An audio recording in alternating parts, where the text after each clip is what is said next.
Man, everybody, can y'all hear me? I'm gonna try this laptop thing again. It don't look clear. I don't know if y'all can hear me or not. I don't know what's going on with this laptop. I think it's time for me a new laptop. I got an old laptop.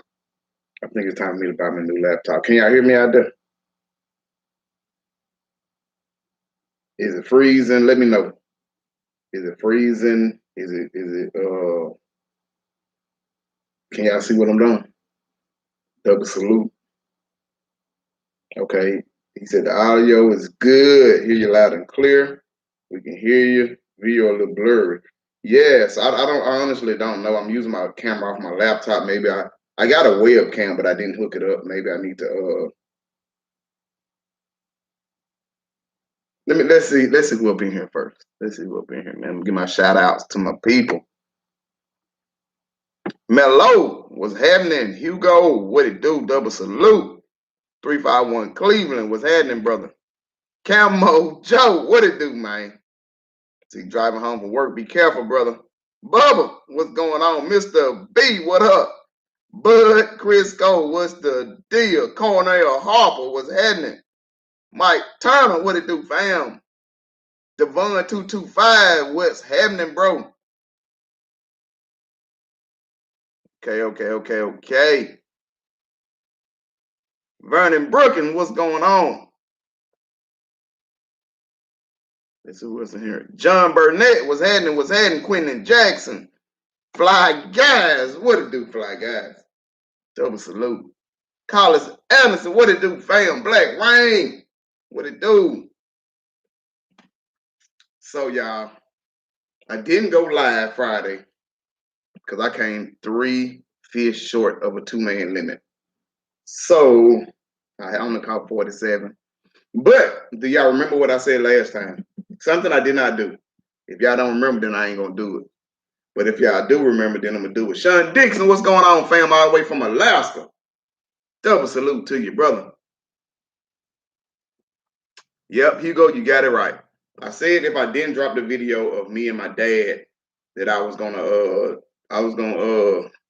well, Cruz said drinking a beer now, anticipating of you doing shots again.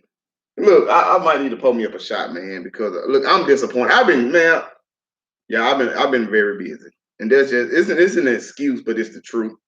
I've been extremely busy juggling work, and I got a few other things I got going on too. So I haven't had time to drop that video, to edit it, first of all, and drop the video of me and my dad. I actually uploaded the video off my SD card. Half of it, I don't know what's going on. Half of it is corrupted. So it's going to be like a half a day of me and my dad. I actually looked at some of the video today off the card. I don't know why half of it is corrupted, but I'm going to drop that video. But I did say if I didn't drop that video, I was going to do a giveaway. So I'm definitely going to do a giveaway tonight. Earl Ivory, what it do? Chauncey Wilkins, what's happening? Look, bud, you got that drinking a beer, man. I might have to take me some shots, man, because I'm disappointed in myself for not dropping that video. I might need to take me a shot or two, man. Look. But we ain't gonna start off, at least not this early. Fly Guy said Cam limited out, though. I'm sure he did, man. Mello, you already know what it is. He said spending time with your girl is more important than us. Nah, man, you know, I look, man, y'all show love.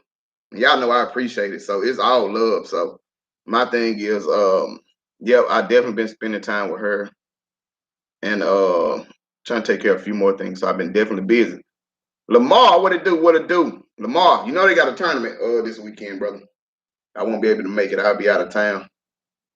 So I know you're gonna do your thing in it. They do have a tournament on Somerville this weekend. So if y'all want to show up, man, look, like I say, it's a great experience, a very great experience. So they will be having a tournament on Lake Somerville this weekend. Bud Crisco said, "Don't get messy too early." Colin said, "Might as well see how Cam is doing since you having a shot." Boy, y'all, look, y'all, we ain't gonna get messy this early. We might get messy later on, but let's not get messy this early. Terry Bostic, what's going on, fam? 4-5 is in the building. Fly Guy said he couldn't hold it. Chat Jock, what's going on? Lamar said he got a guided trip on Friday. Didn't know about the tourney. So since I have my phone, let me pull that up. Let me tell you exactly what day it is, the date that it is. It's let's see.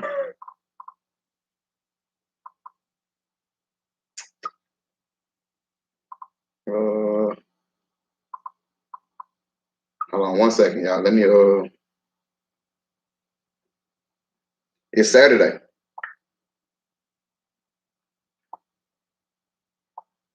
There will be a crappie jackpot Saturday. Crappie jackpot tournament Saturday. Daylight until 1 p.m. 7 fish limit. They have to be alive.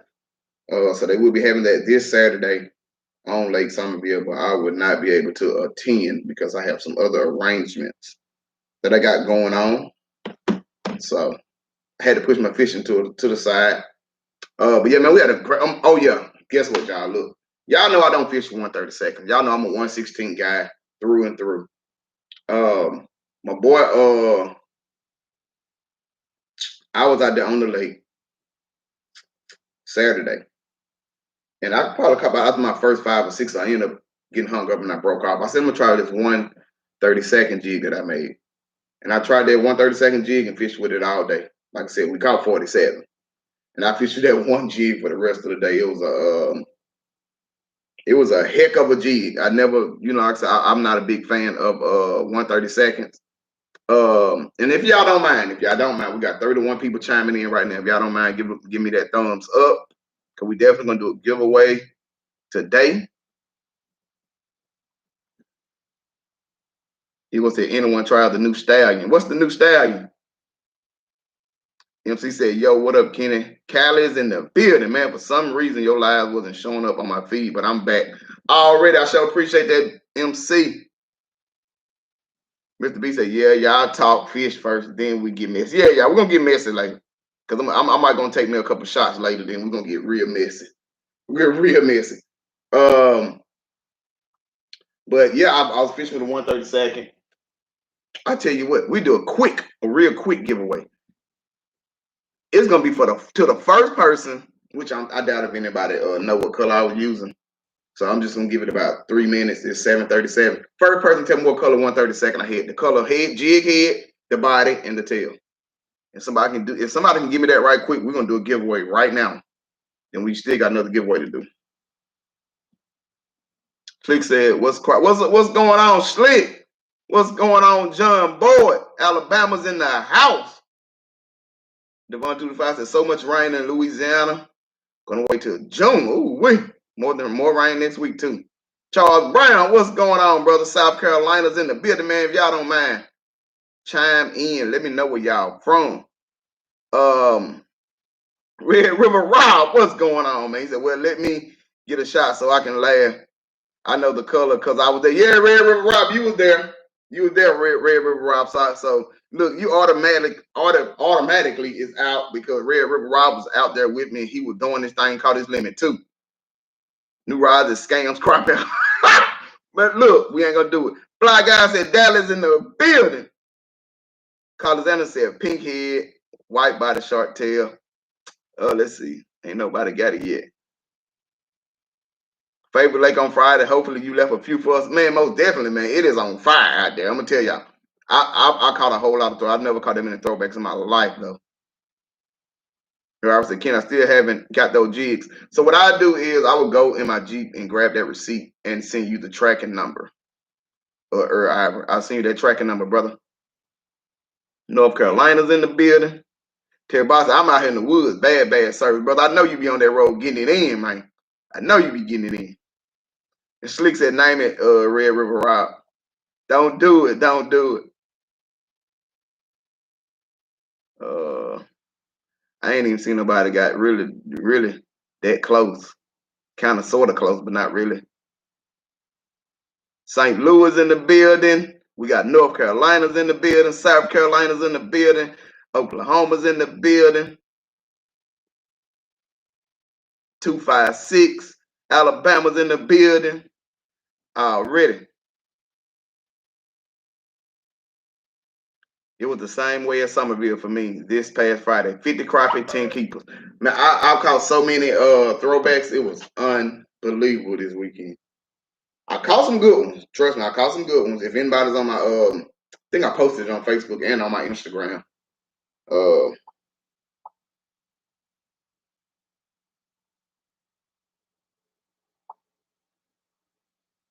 My sister sending me something right quick. I'm trying to see if anybody gonna get that right color. Raleigh, North Carolina is in the building. New York is in the building. So I didn't see nobody with the right color.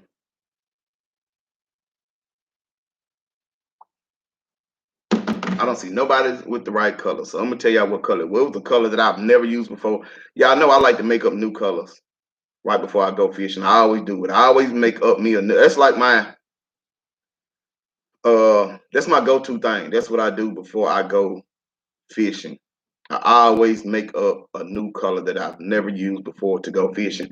And so far it worked every time. It's worked every time. So I'm gonna continue to do that.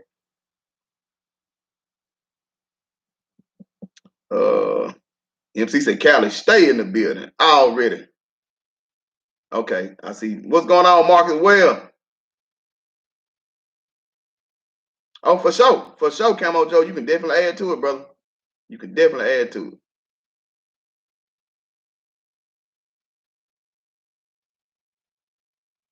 Kingfish William H. Town is in the building already. So I see nobody's gonna get this color. So I'm gonna tell y'all what color I used. It was like I said, it was just some I actually tied them 130 seconds up for bluegill fishing. It was a chartreuse head, a pink body, and a gray tail. I don't know. That 132nd jig wore them out all day long. So it's unbelievable. So I'm gonna tell you what on the lake I was at Saturday was actually going on. Was it Friday? Friday, because I took off work Friday. So what it was, I started about 12 feet of water. And instantly found some good brush piles and instantly boom, boom, boom, boom. Like the first three was some good keepers, some 12, 13s. Next thing I know, it's like a swarm of smaller crappie coming in. So the thing about when I say this, I want y'all to understand this. I know I do, and I know a lot of other people, we kind of get frustrated when we catch a lot of small crappie. But that just let us know that it's a good hatchery. That means, look, you got some more up and coming crappie coming in. A year or two from now, they're gonna be slabs. I'd rather catch a lot of small crappie than not to catch I'd rather catch a lot of small crappie than to catch only a few keeper crappie. You know what I'm saying? Because when I know it's a lot of what's going on, Curtis Brown. When I know it's a lot of small crappie and I'm catching them constantly back to back to back and in different areas of the lake, then that lets me know that it was a good hatchery a year ago or whatever. It was a good hatchery. So 2020 had to be a good hatchery for us to catch this many small throwback crappie last week. So that's how I look at the upside of it. Yes, I was getting frustrated because I'm telling you, y'all know them small crappie thump way harder than the big crappie. Them small crappie, like they come in there and like boom, like they hitting the jig. I'm like, oh, that's a slab. And you pull up on when you pull up on them, you be like, no, it ain't a slab. But I'm gonna tell you what happened. I caught about a 14-inch black crappie that did the same thing. He hit me. I guess he was coming up with it because when I pulled up, I'm like, it's a small one. Then I got him to the boat. I'm like, oh snap! Let me go get this thing up in here. It was a nice crappie because sometimes those big crappie do also. The big crappie will confuse you. They will trick you a little bit. Sometimes they'll come up with it. Sometimes they don't fight as much until they get to the top. So every hook set is the same for me. I'm gonna snatch them. I'm gonna hook them. But then I just got used to catching a lot of small crappie, and I almost lost the biggest crappie I had of the day. But I caught a lot of 12 and 13s, caught a few 11s. So, I mean, like I said, we caught 47 keepers. Altogether, I can honestly say we probably caught about 200 crappie. We probably caught about 200 crappie. Another thing, when I talked about placing those placing those brush piles in certain areas of the lake for that post-spawn, for the post-spawn time, which is right now, I know here in Houston or in most of the South. I hit every new brush pile. I had 5 new brush piles that I haven't fished that I put out right after Christmas. I haven't fished none this year. And I caught fish on every single one of those brush piles. That let me know that, okay, great. You put these brush piles out here, they're already producing fish. So that's the thing when I say always putting that work in, putting that work in, putting that work in. It's paying off. So I can imagine, you know, once we go on through the summer, middle of the summer, those piles are still gonna be jumping, still gonna be on fire, just because I put that work in. Like I said, it's all about putting the work. I promise y'all, if you put in that work, but you got to know the lake also. I know this lake is not a real deep lake, so I strategically place my brush piles between 10 and 15 feet of water. And that's what I fished the whole day. You know, I started at 12, went up to 10. The deep I went was about 15, and I caught fish at 10. I caught fish at 12. I caught fish at 15. Different depths. Some in the middle of the brush, some on the top of the brush, some at the bottom of the brush, some on the outsides of the brush. The fish were biting. They were definitely biting. Like I said, it was a lot of throwbacks, but also 47 keepers is not a bad day at all. Like it was a great day. I would say it was a good day. It was definitely a heck of a day. Like I said, we caught over 200 fish, but there was just a lot of throwbacks. But like I said, that made me feel better by knowing, okay, I know for a fact this lake had a lot of pressure on it, this spawn and pre-spawn. This lake had most pressure I've ever seen on it. I'm sure the most pressure ever been on this lake was this spring, this spawn and this pre-spawn and spawn.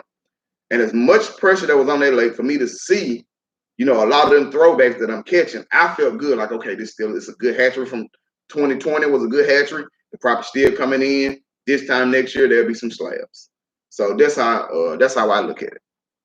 Let's see what's going on up in here.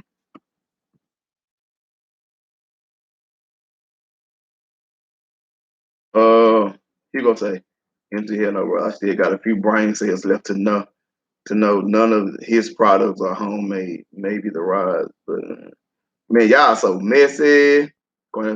Yeah, they be competing with each other. Yeah, they definitely be competing with each other. And the guy that was on the boat with me when he when he kept saying, man, we catch all these throwbacks. I said, those small crappie fast. You know, that's the truth. Like I was like, man, them small crappie fast. They just beating the big crappie to it. Because we put up on one brush pile. I caught two big black crappies back to back. I turned around, boom, boom. Put up on the brush pile, boom. That 14 I caught. Boom, I caught a 13. I said, oh, no, this the pile right here. This the slab pile. The next probably 10 to 15 fish we caught was all throwbacks. I was like, man, it's just, you know, the smaller ones, they fast.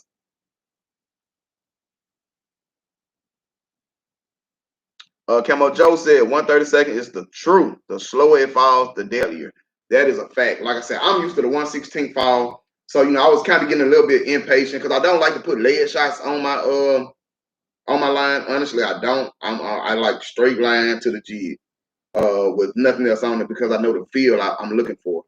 So by me using that 132nd, it was definitely something different because that fall was dropping. I mean, the fall of that jig was, I'm watching the slack jigs. I'm like, man, they're gonna take all day. But once they get down there, man, those crappie were tearing it up.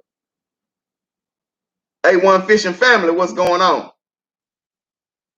Because some of the little ones have some straps on them, so they'll get a little heavy too. That is a fact. That is a fact. That is a fact. And to say that means the spawn is near the end, and the big fish moved out to deeper water, following bait fish in the normal stage before the summer. Exactly. That's why it's called the post spawn. Exactly, MC. That's all was going on. So, you know, like I said, I wasn't mad. I wasn't mad, but you know, everybody get frustrated, especially when you're catching a lot of throwbacks. Like I said, we caught. I'm telling y'all, we caught so many throwbacks. I've never caught that many throwbacks in my life. But just feeling that thump, you know, it kept it going, kept it exciting. Then, especially when you're catching a lot of throwbacks, then you end up pulling one up, and it's a nice one, you know, 11, 12-inch crappie, 13-inch crappie. You know, it kind of makes your day. Chet Jock said, what's your opinion on two-stroke versus four-stroke motors? I'm a two-stroke motor guy. I got my first boat was a two-stroke. My boat I have now is a two-stroke. I like the two strokes. The only thing with the two strokes, you know, you got the issue with that if you got that automatic where the oil mixed with the gas, you got to watch it. I was glad when I bought the boat, the guy had already unhooked it, so I mixed the gas myself. But I like the two strokes. I've never had an issue. Never had an issue with my two strokes. But I know guys that go four strokes. They never have an issue with four strokes. So I mean, it's all about your preference. It's all about your preference. Of course, if I get a new boat, it's gonna be a four stroke because it's just less maintenance. I ain't got to worry about buying the oil and all of that stuff. But I'm telling you, if you maintain and keep up your two-stroke engine, that thing will run forever.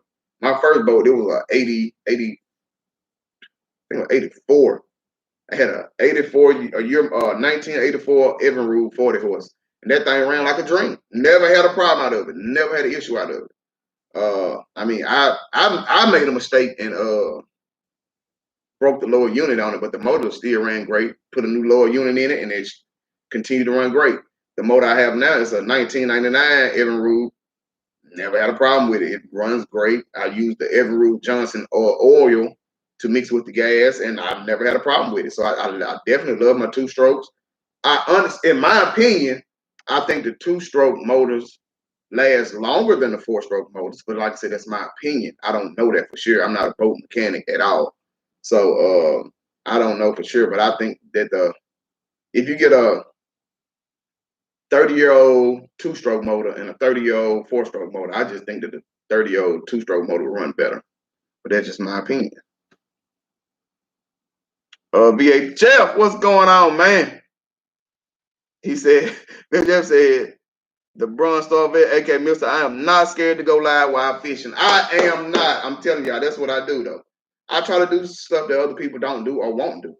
So, like I said, I'm not afraid to go live and don't catch no fish. But so far, so good. Every time I went live, I end up running to a nice little things, a nice little, batch of crappie, and I'm gonna continue to do it for sure.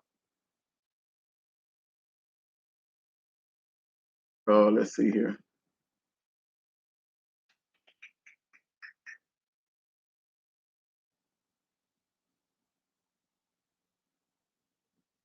That is true, but Crisco, the two strokes are being phased out. Everything is really, all new things is really mostly four-stroke engines. Lamar said using 132nd is agony with the LS.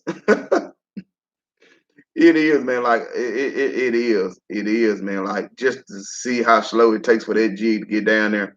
But I cannot lie. I'm a believer in that 132nd. I'm definitely believing. But Prisco said I use a 132nd all the time with LS, but I also use a tungsten weight above it, held in place with a bobber stopper. You see both on live scope, works well. Yeah, okay. Yeah, by having that tungsten lead shot. I mean the tungsten, I won't say lead because it's tungsten. But yeah, having that tungsten weight above it, most definitely. That's some great advice. Lamar said shad spawn at Somerville and other lakes pulled the nice crappie back to the shallow. That's why we catching all these dinks on our piles. I agree with you 1,000,000%. I'm gonna tell you why I agree with you. And I was laughing at first when I seen. Well, I was laughing to myself. I wasn't laughing out loud. But we had about 25 in the boat. We was going to the next pile, and I see like 3 boats close to the bank with bobbers and minnows. I'm like, what are they? The spawn is over with. What are they doing? And now it makes sense. The shad is spawning.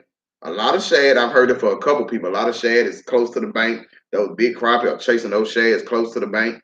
And that's why catching so many throwbacks, because the throwbacks are on the piles and the big crappie are chasing the shad. That is a fact. I agree 1,000,000%. Colin answering, hey y'all, we gonna give him a pass tonight. Yeah, man, we might give him a pass. Let's see here. Bud Crystal said, I like the 3/8 tungsten above my jig on live scope. I've tried 1/4 and 1.5 and 3/8 and perfect for me. Okay. Good info, good info. 4 strikes, so good. 4 strokes, so quiet. Yeah, they are. That's the difference. You don't have the smoke. You get a little bit of smoke when you first crank up the 2-stroke, and it definitely runs quieter. I got this net in here. I've been trying to catch y'all. Or mosquito or something. Devon 225 said, when you going bluegill fishing, Kenny? That is my next trip I will be doing. So I will be busy this weekend. I didn't catch it either. That thing been irritating me since I've been here, since I've been out of work. So I didn't. I won't be this weekend. Next weekend is what? I don't be knowing my dates, y'all. Calendar. Next weekend is the 22nd. I might go next weekend. I don't know. I got to check my schedule, see what I got going on. Because if I don't have anything going on, I will be doing bluegill fishing next weekend. And you know it's going to be a video on that. Hugo said that is the setup that he used on all his rods. That 1/4 ounce up top with the rubber bobber stop. The fact is the tungsten, it minimizes the size of the weight, so it's not real bucket. That is true. Tungsten is smaller but heavier than lead. That is a fact. Carlizana said, I got a 2006 Mercury 4-stroke that starts on the first pull every time. You need to replace the carb after a while. You leave gas in it. For sure. That's what I'm saying. You can't beat a 4-stroke. Like I said, it's what like everyone I already said, it's much more quieter and it's less maintenance. Like I said, I like the 2-stroke because I think they last longer. But of course, if you buy a new boat, you're probably gonna have to get a 4-stroke. See, Lewis, what's going on? Madison, Mississippi is in the building. Mississippi, stand up. Donnell, what's going on? Saga Lake Bandit, what's good? Yardley, what's going on, brother? You gonna say, in your experience, what depths do gills and shellcrackers spawn the most consistently? 4 to 5, 3 to 5. I'll say 3 to 5, 3 to 5 feet of water. Did I freeze up? Am I back, y'all? Let me know if I'm back. I don't know if I'm freezing up. Am I freezing up? Anybody know? Chat Jock said I was froze. Am I unfroze? Have I thawed out? Am I back? I just want to make sure. Let's see. It's for a sec. So am I back? Can y'all hear me? Okay. But Chris goes said 1 beer down if I only had some tequila. Man, I know that right. I'm gonna take me a shot. So when it comes to bluegills and shellcrackers, I stay in between that 3 to 5. 3 to 5. That's my favorite depth to fish from. 3 to 5 feet of water. 3 to 5 feet of water. That's all I want. I try to find that 3 to 5 feet close to the bank. I try to get close to the banks, find 3 to 5 feet of water, and you can't help but to see them. If anybody know what they look like a lot of little craters. You see a whole lot of craters on your screen on your side imaging. You see, especially if you got a hummingbird, you'll see a whole lot of craters. I cannot wait. William C, what's going on, brother? I cannot wait. We got 43 people in. We got 25 likes. Let's get them lights up. We're gonna do this giveaway right quick. But yeah, so that's what I'll be looking for when I start scanning. I know it's areas where the bluegill, they bed up every year at some of the same areas. So of course I'm gonna hit those areas first. I got a few honey holes that I don't think too many people know about, so I'm gonna hit that up. And then it's so many. It's so easy for me. I would say it's so easy to find bluegill beds, man. It's nothing like scanning for brush piles and stuff like that. All I'm doing is going in 3 to 5 feet of water, slower on the banks, and just following the banks in 3 or 5 feet of water with my side imaging on. Fly guy said, I never had them bluegill fillets. Come on down. If you come on down here, Fly guys, I definitely will get you some bluegill. We gonna catch some bluegill that you can definitely fillet for sure. I appreciate the info, bro. Maybe going to that new lake down here by me and try and find something. Yeah, man, that's all you got to do. Stay in 3 to 5 feet of water, brother. Stay in 3 to 5 feet of water and put that side scan on. You can't help but to see it. It's going to be like I said, like a lot of little craters all stacked up around each other. See, Lewis, you know the flat earth truth seeker. What's going on? Boom, bro. Jackson, Mississippi up in here, man. Double salute. Jackson, Mississippi, my hometown, is in the building. Yeah. Everybody said, okay, you were using the cotton candy. Yes, sir. For sure. Mr. B said, what depth of shellcracker and bluegills sit in before they bed? That's a great question. So we catch them all the time on brush piles year round. We'll catch, we don't catch them as plentiful as when they bed. But I know on Conroe all the time, if I'm on the boat with my homeboy KP and Blue, we'll be crappie fishing and catch plenty of big bluegill, like the big bull bluegill. We catch a lot of them all the time on brush piles at 15, 20 feet of water, 10 feet of water. So I honestly can say they're on brush piles just like crappie on brush piles because they're mixed in together. We go on other lakes. We go to Somerville. We do the same thing. We go on Somerville. We get us a nice little thump. We thinking it's a crappie and it'd be a bluegill. So the bluegill be on the brush pile just like the crappie be.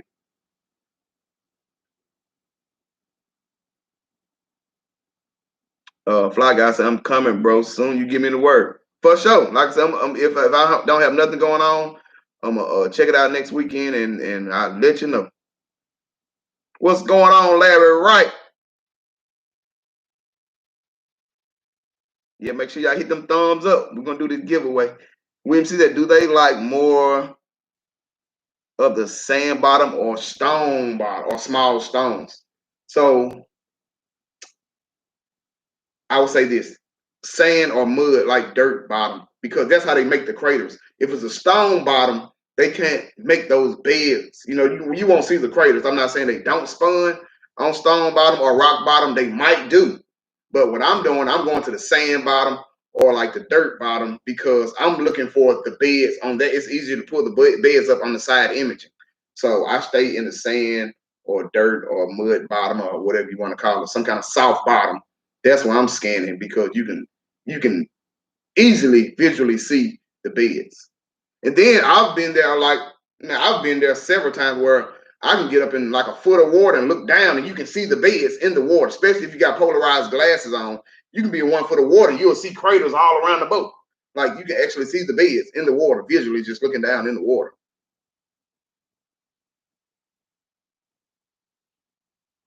Quinn Jackson, I love bluegill, but I hate them shit. You really?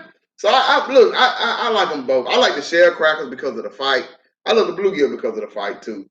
So like I said, I got a lake that I'm going to that's supposed to be pretty good for shell crackers, and I haven't fished that lake, so I'm excited about going out there to see is there any truth to the myth of the big shell crackers. So I can't wait to check that out. But Christopher, how big those gills and shell crackers get down there, Kenny? Whoo! I've seen them pretty big. I done seen some double hand size. I would say that. I've caught some. I ain't gonna say I've seen some. I've seen some big, pretty big bluegills down here. Some pretty big. I haven't ran into no huge shell crackers, but like I said, it's a lake that's supposed to have some huge shell crackers on it. So I'm gonna fish it this year. But I have definitely run into some nice 1 pound of bluegills for sure. Definitely some 1 pound bluegills down here for sure. Jerry Powell, what's going on, fam? You waiting, brother? Look, hit me up, brother. We gotta make some happen because I've been telling you we're gonna make some happen. I ain't did it yet. Jerry Powell, I got you, bro. I got you.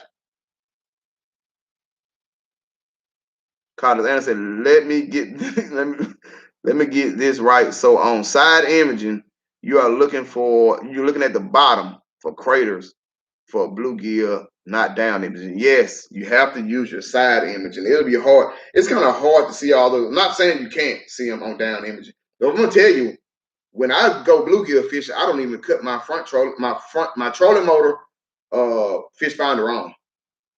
I don't even cut it on. I just leave it out, just wasting battery because I don't need it. Because my side imaging is going to tell me what I need to see.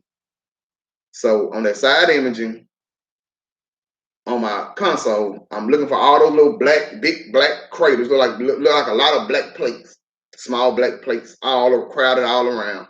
When I see that, I just drop me a marker. I don't throw the marker board out on the beds. It depends on how far I am by looking at my fish finder. If I look at my fish finder, I got my fish finder set to 60 feet on both sides. I don't go no wider. You get the clarity. The best clarity you'll get on side imaging is only have no more than 60 feet. Some people do 70, 80. Some people do 100 feet. I do 60. You get it real clear when you get 60 feet on both sides. So I have my Humminbird set to 60 feet scanning on both sides.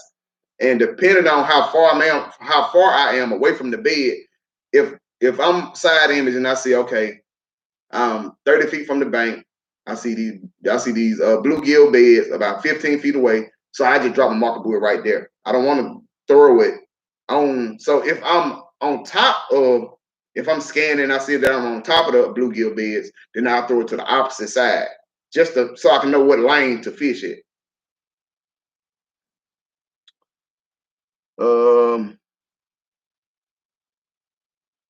Bubba said, "Oops, what do the shell crackers taste? They taste just like the bluegills to me. Like I said, I was raised up on the Mississippi. We call them chankapins. I don't know where that name came from, but that's what we call them back at home in Mississippi, chankapins.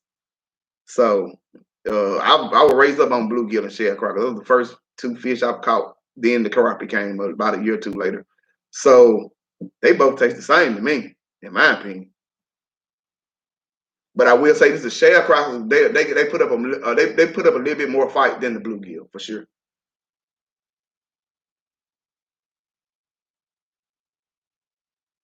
When Jackson in Virginia, that's all we have is 1 pound bluegill for sure, man. Like I said, you can find them 1 pound, 1.5 pound bluegills everywhere.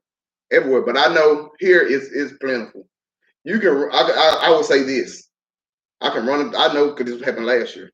I can go into one bed and probably catch me about 75 bluegill to 100 bluegill off one bed. Not even a big bed, just a medium bed. And I would probably say out of the 75, about 40 of them would be 1 pound for sure. Red River Ross said that name came from them cages in Louisiana. It might have. I don't know. That's what I was always called them because I heard my dad call them that.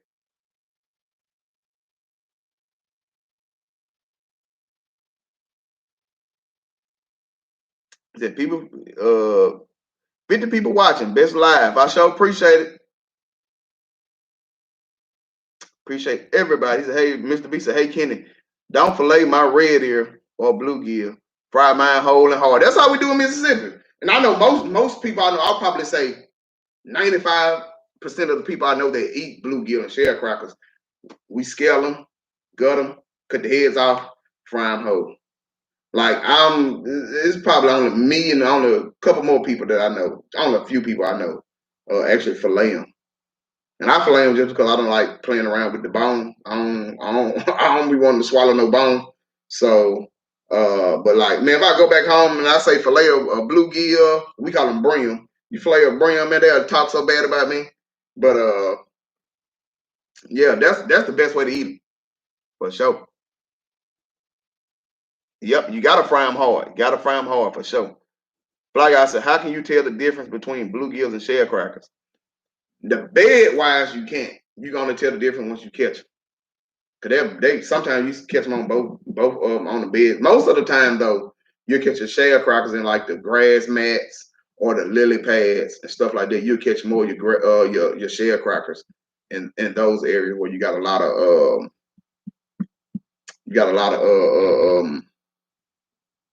grass mat or a lot of lily pads for sure. And I know for sure like a lot of lily pads. That's where you catch a lot of your shell crackers.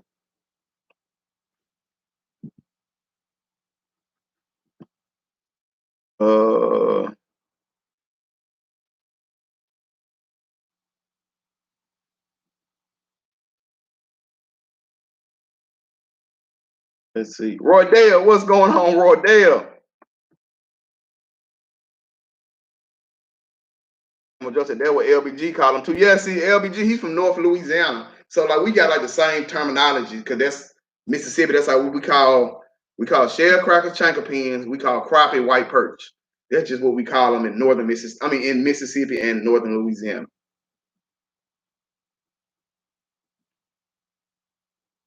Squiddo, what's going on? MC said, man, it's about to go off here in Cali for bluegill and red ears. I'm gonna upload a video of the slabs we catch out here. Nothing under a pound will be in my basket for sure. I can't wait. I can't wait. OG Walker said, what's a good spot to catch bluegill and crappie in Houston area on a boat? Woo! If you want to catch some bluegill, you're gonna need a boat. From the lake I fish at, you're gonna definitely need a boat. That's Lake Conroe. You're gonna definitely need a boat. Crappie is a few places. The best crappie you're gonna catch quality wise is Lake Houston, but you got to catch it when it's not muddy, which is never. So you can go to Conroe, Lake Conroe. You can go to Lake Somerville and catch some good crappie out there also.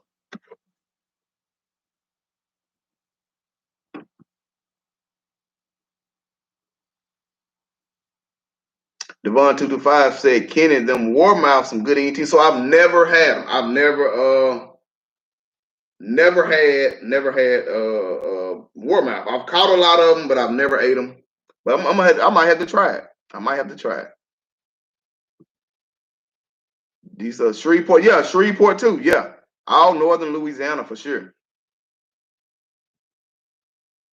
Carlos Anderson, yep. I'm from Bossier City, Louisiana.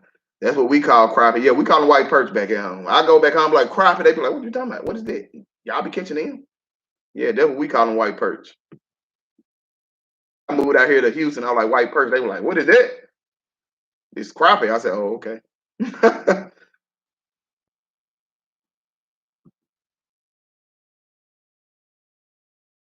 Yeah, they're gonna give him a break tonight, man. They're gonna give my boy a break tonight.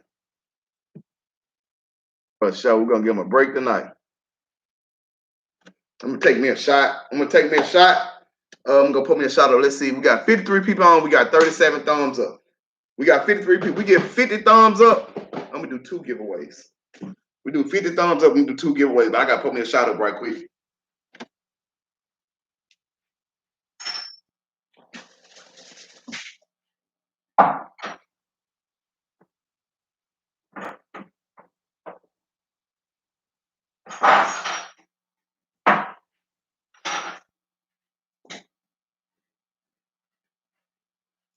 We're on the Don Julio tonight. We're gonna do the Don Julio tonight. Which I know about the Don. So let's see.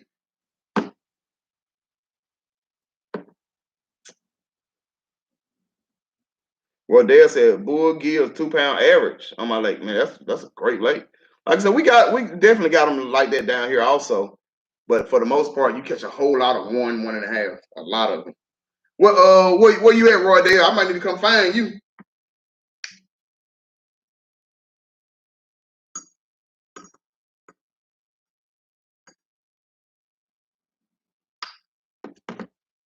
Let's see. Let's get them likes up. We get them. I tell y'all, we get 50 likes. We're gonna do 2 giveaway. Hugo said, "Nah, man.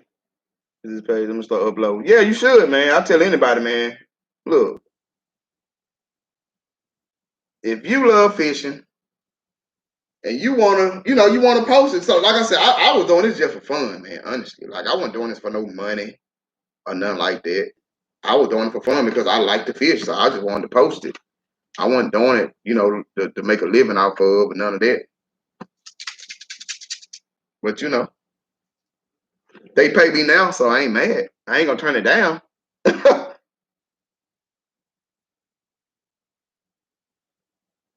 Mississippi holds the record for the biggest crappie. Mississippi is the lake. Mississippi is the place.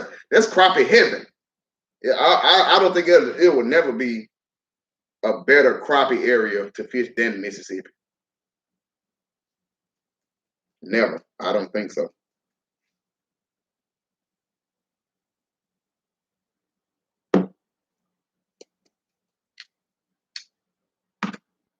Woo. Malik, Rod, what's going on?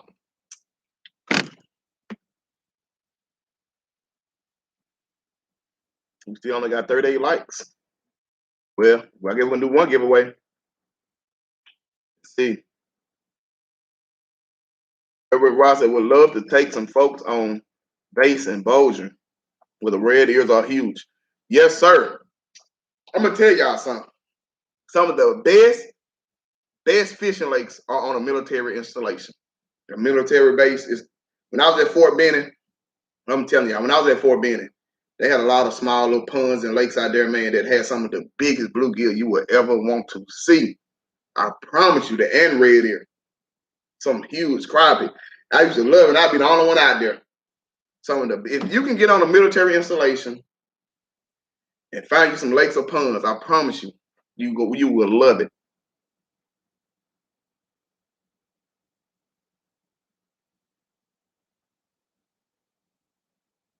OG Walker, OG Walker. They got a tournament Saturday.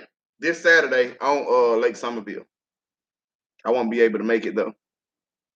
Quinn Jackson, I only take the bones out for my mom and auntie. For sure. For sure. A Red River Robson, I beg to differ. What you beg to differ on, brother?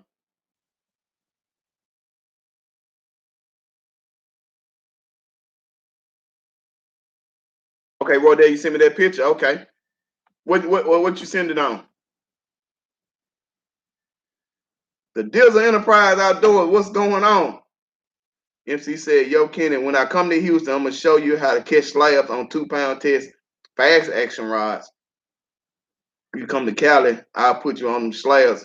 We all fan for sure. For sure. You know, I'm an 8-pound braid man, 8-pound test line braid. So I mean, I know it'd definitely be fun fishing with a 2-pound test line. People say Army be adding that alien substance in that water to make them big. They probably do. No, Red River Wild. I didn't mean that Mississippi had the best bluegills, which I think they got some great bluegills. No, I'm saying crappie. I think Mississippi. I know that Mississippi got the best crappie, size crappie lakes in the world. Lamar said, Donnell, you going to fish the Somerville tournament? I can't this weekend. I guess me or you, neither one of us can fish the tournament this weekend then. Wardell said, we'll have the link soon. You to choose. Okay, okay. Let's see.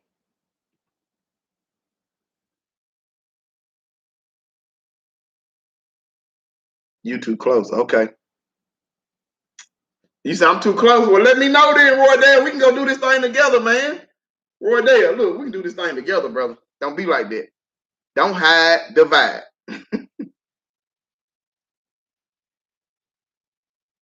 For sure, Dizzle. For sure.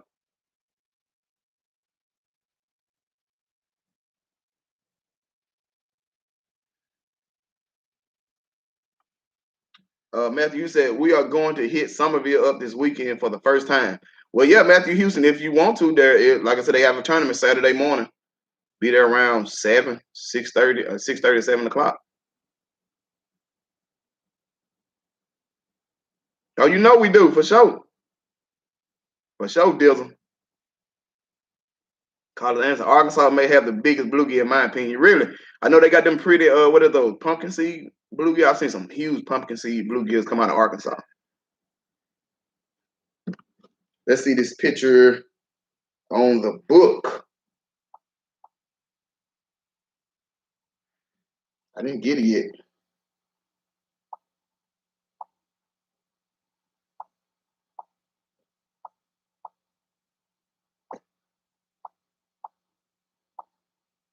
Y'all ready for this giveaway? We only gonna do one because I don't like we ain't gonna get up there. I got some stuff I need to do. So we're gonna do with my random number counter. Let's see.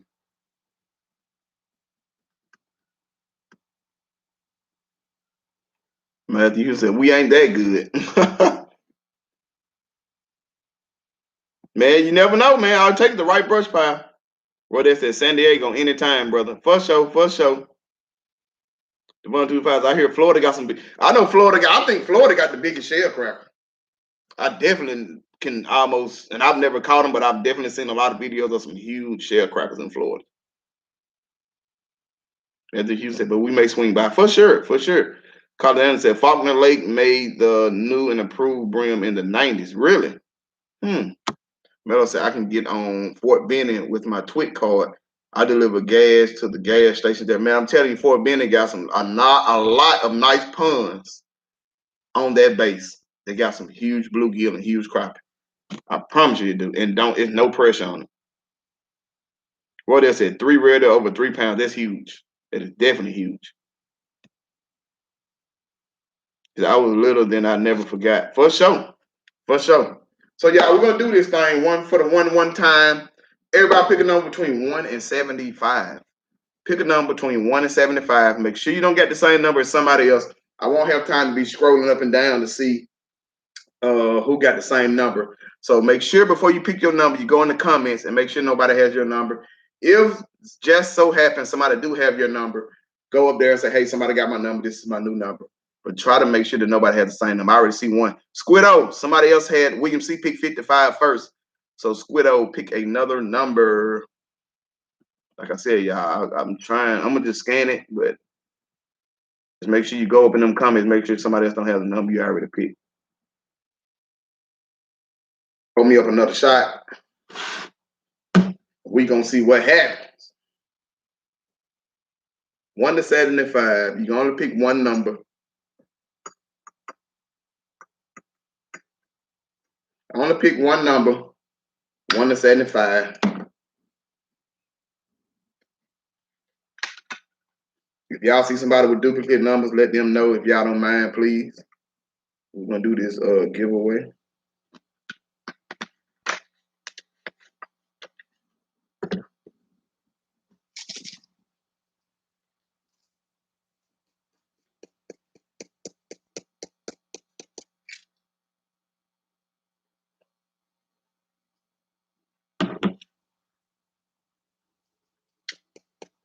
Woo!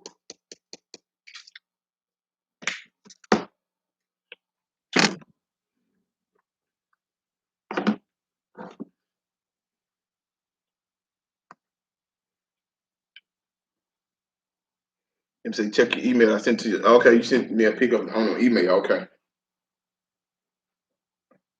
Since I'm on the computer, let me put my email address up there.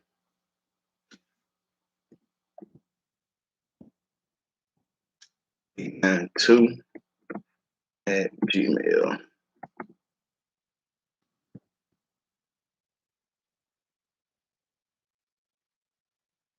If y'all want to book a guided trip for Bluegill or Crappie, or you want to order some jigs, that is my email.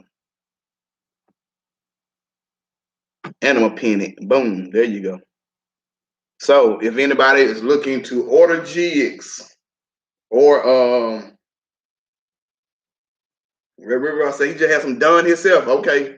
Want that Don Julio Blanco. I love it.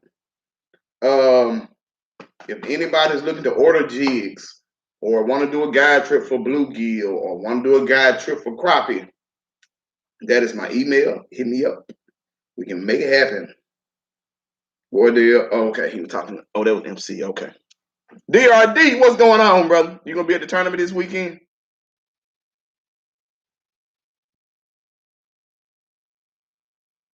Y'all ready for this giveaway? Let me scroll back up to the first number. We can do this giveaway. All right, here we go. Let's put this thing on 1 to 75. We only need one number. I don't know if y'all can see this on this camera or not. Okay. Yeah, we can. The winner is number 18. That's the first person that put a number down there. Quinn Jackson. That's crazy.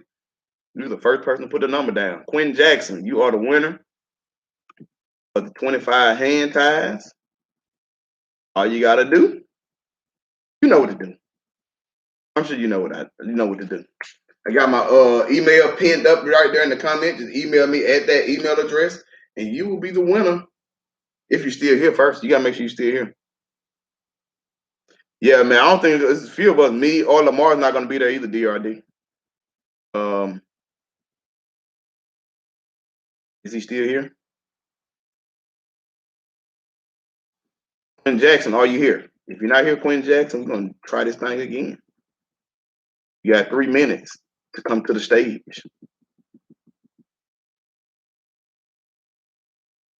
You got 3 minutes to come to the stage, Mr. Quinn Jackson, or you will forfeit your jigs to somebody else.